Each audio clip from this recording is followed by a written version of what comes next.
Tonight I'm doing an introduction to using SdrGlut to design digital filters. And so this is a quick introduction. And so here is an example low-pass filter. You set the sample rate. You say you want to do a low-pass filter, Butterworth at 1000 Hertz, and show the response. Low-pass Butterworth at 2000, 3000, and 4000. And so we'll pick up that file and run it.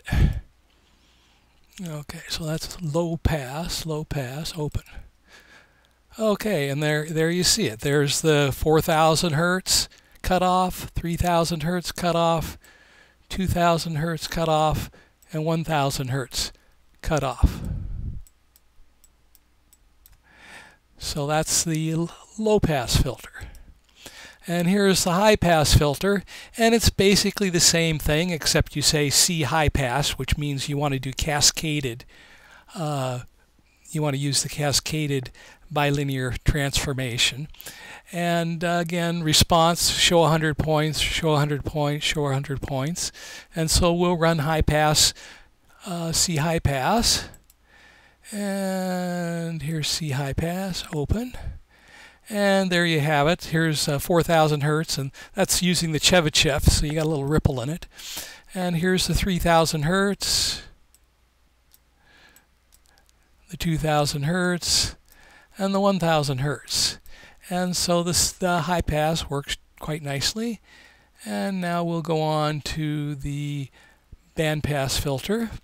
And with the bandpass filter, so you're doing a bandpass Butterworth 14th order, and 1000, 2000, 2000, 3000, 3000, 4000, and then on the last one you're doing the Chebyshev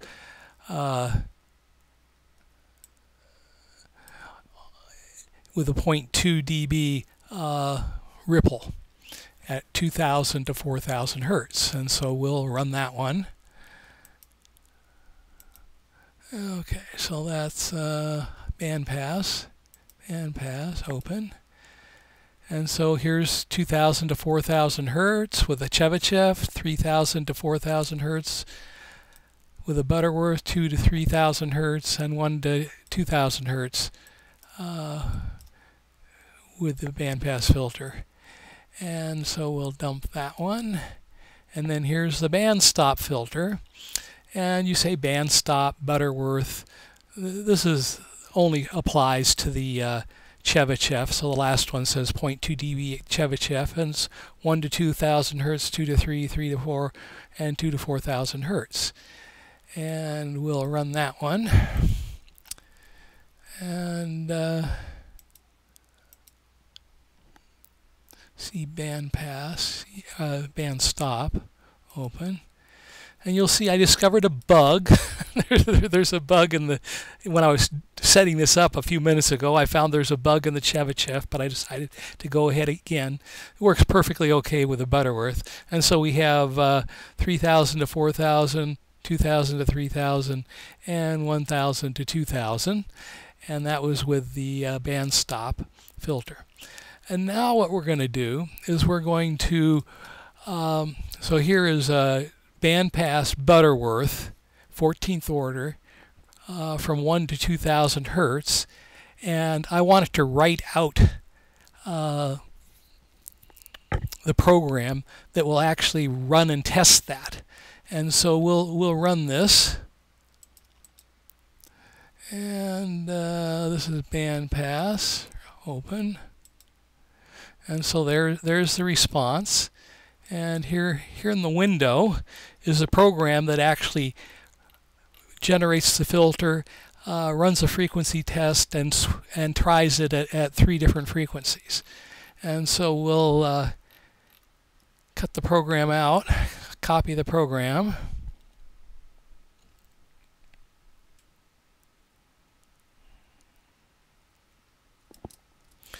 and go over here to text editor, and we'll save this then. So now we've got the program in the text editor, and we'll save it back. So we'll call this test write .cpp. It's a C++ program. And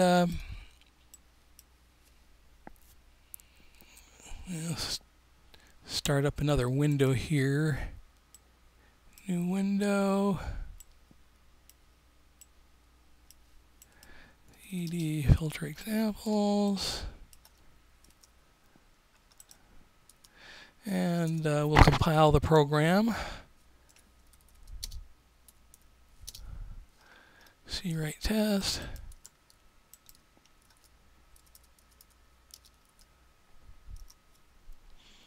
And so this now generates a frequency sweep and generates sine waves at 3 different frequencies above, below, and in the passband. And so that's what it just did, is it ran the program and generated the 4 plots. And so I'll copy the 4 plots out.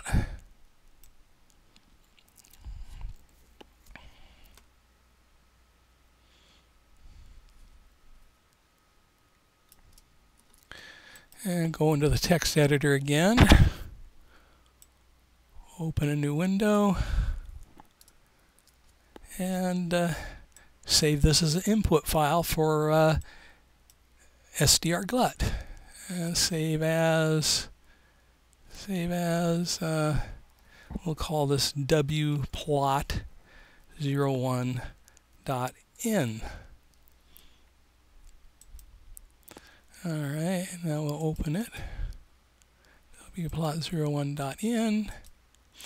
And there you have it. Basically, this is at 3,500 hertz, which is above the passband, and so you can see it's decayed. Here's in the passband. It's up to standard, and here's below the passband.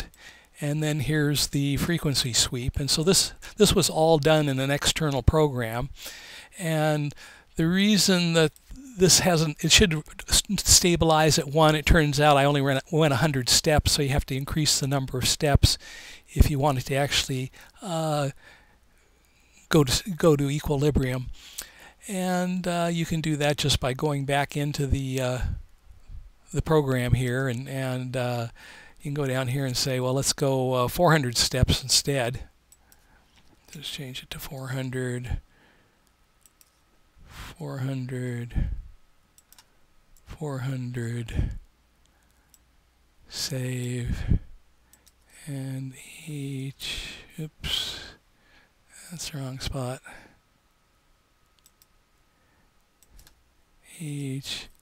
And 3 and 4, and so that redoes it, and I can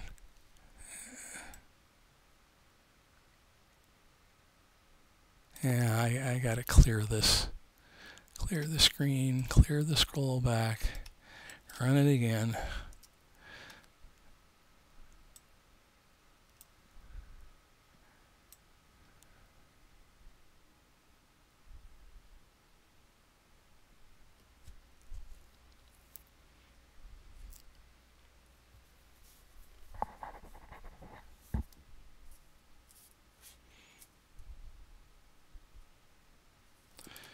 Copy it, go to the text editor, new text document, paste it in, and save it. Save as wplot02.in. Save. And then we'll pick up wplot2.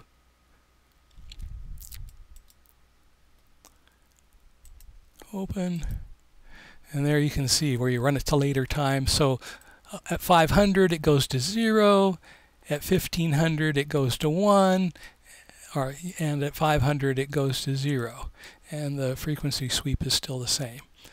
And so that's a quick introduction to how you use SdrGlut to design digital filters.